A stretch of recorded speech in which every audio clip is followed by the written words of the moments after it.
எல்லோருக்கும் வணக்கம். இது உங்கள் ஸ்டடி வித் தர்ஷன் சேனல். நம்ம இந்த வீடியோவில் செப்டம்பர் 7 மற்றும் 8 இந்த 2 தேதிகளுக்கான கரண்ட் அஃபேர்ஸ் பார்க்க போகிறோம். ஸோ ஸ்டார்ட் பண்ணலாம். ஃபர்ஸ்ட் கொஸ்டின், ஆசிய ஒலிம்பிக் கவுன்சிலின் முதல் இந்திய தலைவராக தேர்வு செய்யப்பட்டவர் யார்? ஆன்சர் ரந்தீர் சிங். ஸோ பார்த்தீங்கன்னா இப்போ ரந்தீர் சிங் என்பவர் தான் ஆசிய ஒலிம்பிக் கவுன்சிலுடைய தலைவராக தேர்வு செய்யப்பட்டிருக்காரு. ஸோ இந்த பொறுப்புக்கு தேர்வு செய்யப்பட்ட முதல் இந்தியர் இந்த ரந்தீர் சிங் தான். இப்போ ரீசெண்டாக ஆசிய ஒலிம்பிக் கவுன்சிலுடைய 44வது பொதுக்குழு கூட்டமானது நடைபெற்றிருக்கு. ஸோ இந்த கூட்டத்தில் தான் ஆசிய ஒலிம்பிக் கவுன்சிலுக்கான தலைவர் தேர்வு செய்யப்பட்டிருக்காங்க. ஸோ அந்த தலைவராக ரந்தீர் சிங் தேர்வு செய்யப்பட்டிருக்காரு. ஸோ இந்த தலைமை பொறுப்பேற்கக்கூடிய முதல் இந்தியர் தான் இந்த ரந்தீர் சிங். ஸோ ஆசிய ஒலிம்பிக் கவுன்சில் ஷார்ட்டா ஓசின்னு சொல்லுவோம், அதாவது Olympic council of Asia. So அடுத்து பார்த்தீங்கன்னா இப்போ தலைவராக தேர்வு செய்யப்படக்கூடிய இந்த ரந்தீர் சிங் என்பவர் முன்னாள் துப்பாக்கி சுடுதல் வீரர். இரண்டாவது கேள்வி, மத்திய அரசின் நிதித்துறை செயலராக நியமிக்கப்பட்டவர் யார்? ஆன்சர் துகின் காந்த பாண்டே. ஸோ இப்போ மத்திய அரசுடைய நிதித்துறை செயலராக துகின் காந்த பாண்டே என்பவர் நியமிக்கப்பட்டிருக்காங்க. ஸோ இதுக்கு முன்னாடி இந்த நிதித்துறை செயலராக இருந்தவர் யாருன்னா டிவி சோமநாதன். இவர் ரீசெண்டாக தான் மத்திய அமைச்சரவை செயலராக நியமிக்கப்பட்டிருக்காரு.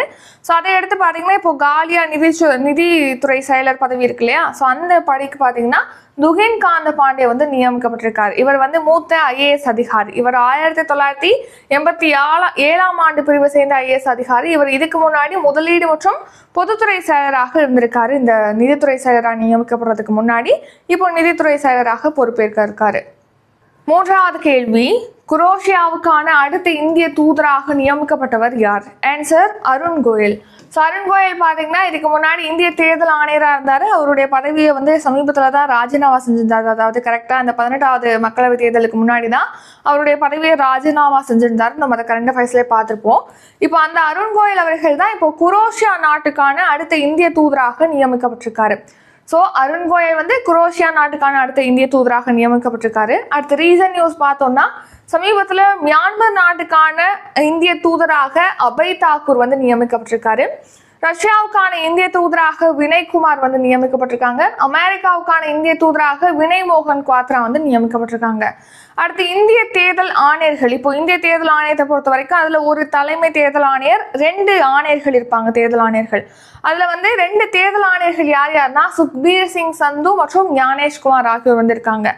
தலைமை தேர்தல் ஆணையராக யார் இருக்காங்க? இந்திய தேர்தல் ஆணையத்துடைய தலைமை தேர்தல் ஆணையர் யார் அப்படிங்கிறத நீங்க கமெண்ட் பண்ணுங்க. இது உங்களுக்கான கொஸ்டின். அடுத்த 4th கொஸ்டின், அக்னி 4 பாலிஸ்டிக் ஏவுகணை சோதனை எங்கு மேற்கொள்ளப்பட்டது? ஆன்சர் ஒடிசா. ஸோ ஒடிசா மாநிலத்தில் தான் சமீபத்தில் அக்னி 4 பாலிஸ்டிக் ஏவுகணையோட சோதனையானது வெற்றிகரமாக மேற்கொள்ளப்பட்டிருக்கு. அக்னி 4 ஏவுகணை அப்படிங்கிறது இப்போ அக்னி ரக ஏவுகணைகளே பார்த்தீங்கன்னா அணு ஆயுதத்தை ஏந்தி செல்லக்கூடிய திறன் கொண்ட ஏவுகணைகள் தான் அக்னி ஏவுகணைகள். அதில் அக்னி 4 அப்படிங்கிறது பார்த்தீங்கன்னா நடுத்தர தொலைவில் இருக்கக்கூடிய இலக்குகளை தாக்கி அளிக்கக்கூடியது அக்னி 4 ஏவுகணை. இப்போ இந்த ஏவுகணை பார்த்தீங்கன்னா ஒடிசா மாநிலத்தில் சண்டிப்பூர் கடலோர பகுதியில் வெற்றிகரமாக செலுத்தி சோதனை செய்யப்பட்டிருக்கு.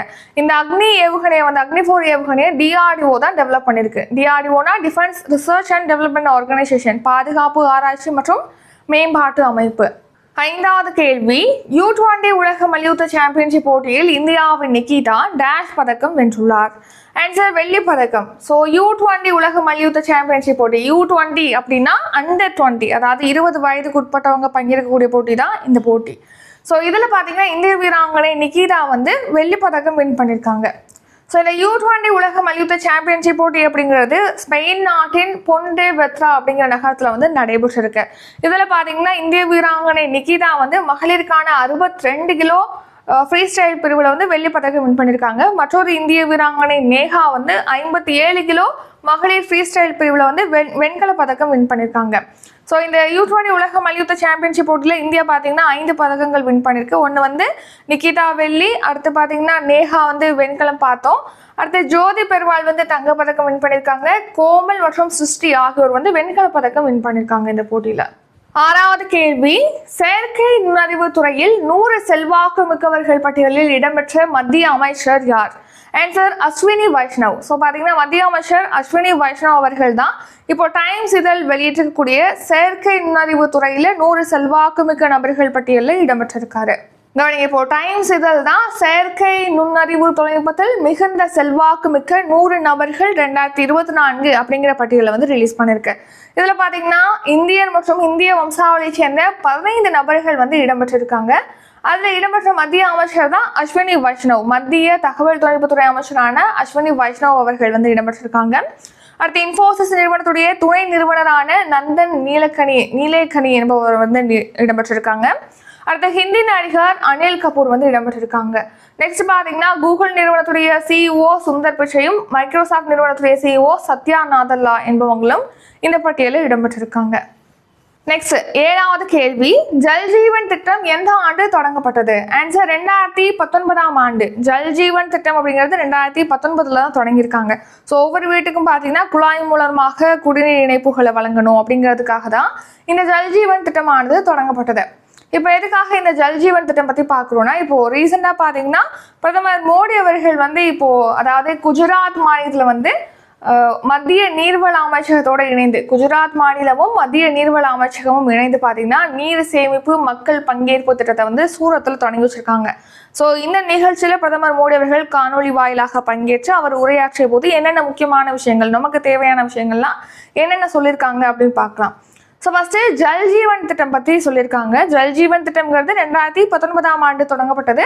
குழாய் மூலமாக குடிநீர் வழங்குவதற்காக ஒவ்வொரு வீடுகள்லையும் குழாய் மூலமாக குடிநீர் வழங்கணும் அப்படிங்கிற நோக்கத்தில் தான் இந்த திட்டம் தொடங்கப்பட்டது. ஸோ இந்த திட்டம் தொடங்கப்பட்டு இப்போ வரைக்கும் பார்த்தீங்கன்னா 15 கோடி வீடுகளில் குழாய் மூலமாக குடிநீர் வழங்கப்பட்டிருக்கு அப்படின்னு சொல்லி மோடி அவர்கள் தெரிவிச்சிருக்காங்க. அதே மாதிரி இந்த திட்டத்தின் படி பார்த்தீங்கன்னா நாட்டில் 75% வீடுகளில் வந்து இந்த குழாய் மூலம் குடிநீர் வசதியானது ஏற்படுத்தி தரப்பட்டிருக்கு அப்படின்னு சொல்லி அறிவிச்சிருக்காங்க. நெக்ஸ்ட் அம்ருத் சரோவர் திட்டம். ஸோ நீர்நிலைகளை புனரமைக்கக்கூடிய திட்டம் தான் அம்ருத் சரோவர் திட்டம். ஸோ இது வந்து 2022ஆம் ஆண்டு ஏப்ரல் 24ஆம் தேதி தொடங்கப்பட்டது. ஸோ நம்ம நாட்டில் ஒவ்வொரு மாவட்டத்திலையுமே 75 நீர்நிலைகள், குளங்கள், ஏரிகள்னு சொல்லிட்டு 75 நீர்நிலைகள், ஒவ்வொரு மாவட்டத்திலையும் 75 நீர்நிலைகளை மேம்படுத்தி அதுக்கு புத்துயிர் அளிக்கணும் அப்படிங்கிற நோக்கத்தில் தான் இந்த திட்டமானது தொடங்கப்பட்டது. ஸோ இந்த திட்டத்தின் கீழ் பார்த்தீங்கன்னா இதுவரைக்கும் 60,000 புதிய நீர்நிலைகள் வந்து கட்டமைக்கப்பட்டிருக்கு அப்படின்னு சொல்லிட்டு பிரதமர் மோடி அவர்கள் தெரிவிச்சிருக்காங்க. நெக்ஸ்ட் அடல் பூஜல் யோஜனா. அடல் பூஜல் யோஜனாங்கிறது 2019ஆம் ஆண்டு டிசம்பர் மாதம் தொடங்கப்பட்டது. இது நிலத்தடி நீர் இருக்கு இல்லையா, நிலத்தடி நீரை வந்து அதிகப்படுத்துறதுக்காக நிலத்தடி நீர் மேலாண்மை திட்டம் தான் இந்த அடல் பூஜல் யோஜனாங்கிறது. ஏன்னா நிலத்தடி நீர்ங்கிறது குறைஞ்சிக்கிட்டே வருது. ஸோ அதை அதிகப்படுத்துறதுக்காக தான் இந்த திட்டமானது தொடங்கப்பட்டது. ஸோ முன்னாள் பிரதமர் அடல் பிஹாரி வாஜ்பாய் அவர்களுடைய 95வது பிறந்த தினமான 2019ஆம் ஆண்டு டிசம்பர் 25ஆம் தேதி தான் இந்த திட்டத்தை பிரதமர் மோடி அவர்கள் வந்து நிலத்தடி நீர் மேலாண்மைக்காக தொடங்கி வச்சிருக்காங்க. அடுத்து ஜல் சக்தி அபியான் கேட்ச் தி ரைன் 2024. இது வந்து ஒரு கேம்பெயின், பிரச்சாரம். ஸோ அதாவது பார்த்தீங்கன்னா இப்போது மழை நீரை வந்து சேகரிக்கிறது மற்றும் நீர் மேலாண்மை தொடர்பாக விழிப்புணர்வை ஏற்படுத்தும் வகையில் இந்த ஜல் சக்தி அபியான் கேட்ச் தி ரைன் 2024 அப்படிங்கிற பிரச்சாரமானது இந்த வருஷம் மார்ச் மாதம் 9ஆம் தேதி தொடங்கப்பட்டு இப்போ அடுத்து இந்த வருஷம் நவம்பர் மாதம் 30ஆம் தேதி வரைக்கும் இந்த பிரச்சாரமானது மேற்கொள்ளப்பட இருக்கு. ஸோ இதை வந்து ஜல்சக்தி அமைச்சகம் தான் இந்த பிரச்சாரத்தை தொடங்கியிருக்கு. நெக்ஸ்ட் பார்த்தீங்கன்னா இந்தியாவில் வந்து நம்ம உலகிலே வந்து நன்னீரில் பார்த்தீங்கன்னா 4% மட்டும்தான் இந்தியாவில் இருக்குது. அதுலேயுமே பார்த்தீங்கன்னா இந்தியாவில் வந்து 80% தண்ணீரானது விவசாயிக்கு பயன்படுத்தப்படுது அப்படின்னு சொல்லிட்டு தெரிவிக்கிறாங்க. ஸோ இதை வந்து கட்டுப்படுத்துறதுக்காக தான் ஒரு துளி அதிக பயிர் திட்டமானது தொடங்கப்பட்டிருக்கு. அதாவது சொட்டு நீர் பாசனம், தெளிப்பு நீர் பாசனம் இதை வந்து பயன்படுத்தி விவசாயிகளுக்கு வந்து உதவுவதற்காக, அவங்களுடைய வருமானத்தை மேம்படுத்துறதுக்காக, நீர் குறைவான அதாவது நீர் பற்றாக்குறை உள்ள இடங்களில் இருக்கக்கூடிய விவசாயிகளுக்கு உதவுவதற்காக இந்த திட்டமானது தொடங்கப்பட்டிருக்கு. நெக்ஸ்ட் பார்த்தீங்கன்னா உலக சுகாதார அமைப்போட கணிப்புப்படி என்ன சொல்றாங்க அப்படின்னா, இப்போ குழாய் மூலமாக குடிநீர் வழங்கிட்டோம் அனைவருக்கும், அப்படி குழாய் மூலமாக அனைத்து வீடுகளிலுமே குடிநீர் வழங்கப்படுது அப்படின்னா குடிமக்களுடைய 5.5 கோடி மணி நேரமானது மிச்சமாகும். ஸோ அந்த மிச்சமாகக்கூடிய நேரங்கள்ங்கிறது நம்ம நாட்டுடைய பொருளாதார மேம்பாட்டுக்கு அது உதவும் அப்படி சொல்லிட்டு தெரிவிக்கிறாங்க.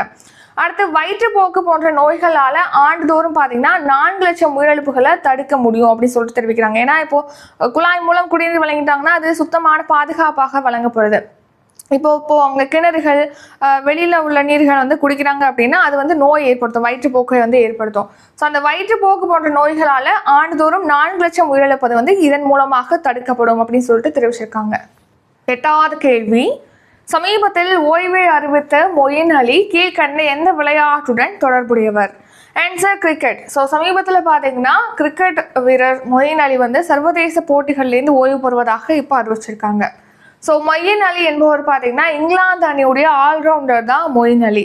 ஸோ இவர் வந்து 68 டெஸ்ட், 138 ஒரு நாள் போட்டிகள், 92 T20, 320 லீக் போட்டிகளில் விளையாடிருக்காரு. இப்போ இவர் சர்வதேச போட்டிகள்லேருந்து ஓய்வு பெறுவதாக இப்போ அறிவிச்சிருக்காரு. நெக்ஸ்ட் 9வது கேள்வி, சர்வதேச எழுத்தறிவு தினம் எந்த நாளில் அனுசரிக்கப்படுகிறது? Answer September 8. ஸோ ஒவ்வொரு வருஷமும் பார்த்தீங்கன்னா இப்போ எழுத படிக்க எல்லாருமே வந்து எழுத படிக்க தெரிஞ்சுக்கணும், அது குறித்த அவசியம் குறித்த விழிப்புணர்வு மக்கள்கிட்ட ஏற்படுத்துறதுக்காக தான் இந்த சர்வதேச எழுத்தறிவு தினமானது செப்டம்பர் 8ஆம் தேதி அனுசரிக்கப்படுகிறது. இந்த செப்டம்பர் 8ஆம் தேதியை யுனெஸ்கோ தான் 1965ஆம் ஆண்டு சர்வதேச எழுத்தறிவு தினமாக பிரகடனப்படுத்தியது. யுனெஸ்கோ அப்படின்னா United Nations educational scientific and cultural organisation. அதான் வந்து யுனெஸ்கோவுடைய ஃபுல் ஃபார்ம். அதாவது ஐக்கிய நாடுகளின் கல்வி, அறிவியல் மற்றும் கலாச்சார அமைப்பு அப்படிங்கிறது தான் யுனெஸ்கோவுடைய ஃபுல் ஃபார்ம். இந்த யுனெஸ்கோ தான் 1965 செப்டம்பர் 8ஆம் தேதியை வந்து எழுத்தறிவு தினமாக பிரகடனப்படுத்தியிருக்கு. இந்த வருஷம் இந்த எழுத்தறிவு தினத்திற்கான கருப்பொருள் தீம் என்னன்னா, promoting multilingual education, literacy for mutual understanding and peace அப்படிங்கிறது தான் இந்த வருஷம் இந்த தினத்திற்கான கருப்பொருள். அடுத்த லாஸ்ட் கொஸ்டின், 10வது கேள்வி, செங்கல்பட்டில் ஆராய்ச்சி மற்றும் மேம்பாடு உற்பத்தி மையத்தை விரிவாக்கம் செய்ய எந்த நிறுவனத்துடன் ஒப்பந்தம் மேற்கொள்ளப்பட்டுள்ளது? Answer option C, Lincoln electric. So பார்த்தீங்கன்னா இப்போ நம்ம முதலமைச்சர் ஸ்டாலின் அவர்கள் வந்து அமெரிக்காவுக்கு அரசுமுறை பயணமாக சென்றிருக்காரு முதலீடுகளை ஈர்ப்பதற்காக. ஸோ அந்த பயணத்தில் தான் சிகாகோவில் வந்து இந்த லிங்கன் எலக்ட்ரிக் அப்படிங்கிற நிறுவனத்தோட ஒரு புரிந்துணர்வு ஒப்பந்தமானது தமிழக அரசுக்கும் இந்த நிறுவனத்துக்கும் இடையே மேற்கொள்ளப்பட்டிருக்கு. ஸோ அந்த ஒப்பந்தப்படி இந்த லிங்கன் எலக்ட்ரிக் நிறுவனம் பார்த்தீங்கன்னா செங்கல்பட்டில் ஆராய்ச்சி மற்றும் மேம்பாடு உற்பத்தி மையத்தை வந்து விரிவாக்கம் செய்யறதுக்கு ஒப்பந்தம் மேற்கொண்டிருக்கு. ஸோ ஒரு 3 நிறுவனத்தோட சிகாகோவில் பார்த்தீங்கன்னா தமிழக அரசுக்கும் 3 நிறுவனத்துக்கும் இடையே வந்து முதலீடுகளை ஈர்க்கும் வகையில் ஒப்பந்தங்கள் மேற்கொள்ளப்பட்டிருக்கு. அதில் ஃபர்ஸ்ட் லிங்கன் எலக்ட்ரிக் நிறுவனம், இது வந்து வெல்டிங் உபகரணங்களை உற்பத்தி செய்யக்கூடிய நிறுவனம் தான் இந்த லிங்கன் எலக்ட்ரிக் நிறுவனம். ஸோ இந்த நிறுவனம் பார்த்தீங்கன்னா செங்கல்பட்டில் ஆராய்ச்சி மற்றும் மேம்பாடு உற்பத்தி மையத்தை விரிவாக்கம் செய்யறதுக்காக 500 கோடி முதலீடு செய்வதற்கு ஒப்பந்தம் மேற்கொண்டிருக்கு தமிழக அரசோட. அடுத்து கோடி விஷய் பிரிசிஷன் அப்படிங்கிற நிறுவனத்தோடையும் ஒப்பந்தம் மேற்கொண்டிருக்காங்க. ஸோ அதன்படி காஞ்சிபுரத்தில் சென்சார் டியூசர்ஸ்கள் வந்து உற்பத்தி செய்யக்கூடிய மையமானது 100 கோடியில் நிறுவப்பட இருக்கு இந்த நிறுவனத்தினால. அடுத்து விஸ்டியன் நிறுவனம் பார்த்தீங்கன்னா சென்னை மற்றும் கோயம்புத்தூர்ல வந்து மின்னணு உற்பத்தி மையம் அமைக்கிறதுக்காக 250 கோடி முதலீடு செய்வதற்கு வந்து ஒப்புதல் அளிச்சு ஒப்பந்தம் மேற்கொண்டிருக்காங்க. ஸோ இந்த 3 நிறுவனத்தோட தமிழக அரசுக்கு இடையே வந்து சமீபத்தில் ஒப்பந்தமானது மேற்கொள்ளப்பட்டிருக்கு. அடுத்த ஷார்ட் நியூஸ் பார்க்கலாம். நம்ம இந்தியாவில் பார்த்தீங்கன்னா உச்ச நீதிமன்றங்கள், உயர் நீதிமன்றங்கள், மாவட்ட நீதிமன்றங்கள் இந்த மாதிரிலாம் இருக்கு இல்லையா? இதில் உயர் நீதிமன்றங்களில் பார்த்தீங்கன்னா மொத்தமாக வந்து 58.59 லட்சம் வழக்குகள் வந்து நிலுவையில் இருக்குன்னு சொல்லியிருக்காங்க. அதுலேயும் முக்கியமாக 30 ஆண்டுகளாக எத்தனை வழக்குகள் நிலுவையில் இருக்குன்னா 60,000 வழக்குகள் வந்து லாஸ்ட் 30 ஆண்டுகளாக உயர்நீதிமன்றங்களில் நிலுவையில் இருக்குன்னு சொல்லி தெரிவிச்சிருக்காங்க. நெக்ஸ்ட் பார்த்தீங்கன்னா யூவின் வலைதளம், இப்போ கர்ப்பிணி பெண்கள் ஒவ்வொரு வருஷமும் பிறக்கக்கூடிய அனைத்து குழந்தைகளுக்கும் தடுப்பூசிகள் அப்புறம் மருந்துகள் வழங்குறாங்களே, அது குறித்த விவரங்களை வந்து சேகரிக்கிறதுக்காக பராமரிக்கிறதுக்காக யூவின் வலைதளமானது விரைவில் அதிகாரப்பூர்வமாக அறிமுகம் செய்யப்படுறதுன்னு சொல்லிட்டு தெரிவிச்சிருக்காங்க. நெக்ஸ்ட் ஸ்டார்லைனர் விண்கலம், அதாவது ஸ்டார்லைனர்ங்கிறது போயிங் நிறுவனத்துடைய விண்வெளி ஓடம் தான் ஸ்டார்லைனர். ஸோ இந்த ஸ்டார்லைனர் விண்வெளி ஓடம் மூலமாக சமீபத்தில் நம்ம இந்திய வம்சாவளியை சேர்ந்த விண்வெளி வீராங்கனை சுனிதா வில்லியம்ஸ், நாசாவை சேர்ந்த பச் வில்மோர் ஆகியோர் பார்த்தீங்கன்னா சர்வதேச விண்வெளி நிலையத்துக்கு வந்து அனுப்பப்பட்டிருந்தாங்க. ஸோ அங்கேயே ஸ்டக் ஆகி இருக்காங்க இந்த சுனிதா வில்லியம்ஸும் பச் வில்மோரும். ஸோ இப்போ இந்த ஸ்டார்லைனர் விண்வெளி ஓடம் பார்த்தீங்கன்னா நம்ம பூமிக்கு வந்து சக்ஸஸ்ஃபுல்லாக திரும்பிச்சுன்னு சொல்லியிருக்காங்க. அவங்க 2 பேரும் வந்து பிப்ரவரி மாதம் வருவாங்க அப்படின்னு சொல்லிட்டு தெரிவிச்சிருக்காங்க. நெக்ஸ்ட் ரிவிஷன் பார்க்கலாம். ரிவிஷன் பார்க்கறதுக்கு முன்னாடி நம்ம சேனலில் ஒவ்வொரு மந்த்துக்கும் monthly current affairs PDF provide பண்ணுறோம். உங்களுக்கு எந்த மந்த் வேணுமோ அதை பை பண்ணிக்கலாம். அதுக்கான ப்ரைஸ் டீட்டெயில் டிஸ்கிரிப்ஷனில் இருக்குது.